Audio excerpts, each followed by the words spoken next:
باپ کی اپنی 3 بیٹیوں کے ساتھ شرمناک کام۔ روس میں کئی سال تک اپنے سگے باپ کے ہاتھوں جنسی زیادتی کا نشانہ بننے والی 3 بہنوں نے بآخر اس بدبخت شخص کو موت کے گھاٹ اتار دیا۔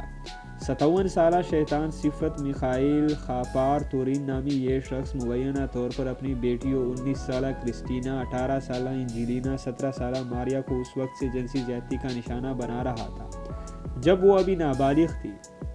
گزشتہ سال جولائی میں انہوں نے بالآخر تنگ آ کر اپنے باپ کو چھری اور ہتھوڑے کے وار کر کے موت کے گھاٹ اتار دیا۔ پولیس کے مطابق لڑکیوں کا کہنا تھا کہ انہوں نے اپنے دفاع کے لیے اپنے باپ کو قتل کیا۔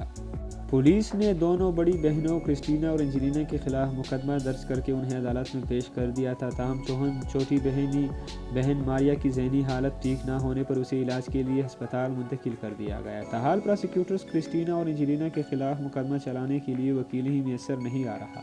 ان کے خلاف مقدمے کی کارروائی شروع نہیں کی جا سکی۔ ان بہنوں نے دوران تفتیش پولیس کو بتایا تھا کہ ہمارا باپ ہم سے کہتا تھا کہ میں تم سے شادی کروں گا اور تم میرے بچوں کو جنم دو گی۔ وہ ہمیں اپنے سامنے برہنہ ہونے کا حکم دیتا، جب ہم برہنہ ہو جاتی تو وہ ہمیں اپنے ساتھ جنسی تعلق قائم کرنے کا حکم دیتا۔ وہ ہمیں کہتا تھا کہ اسے پراسٹیٹ کی بیماری لاحق ہے اور یہ اس کا علاج ہے۔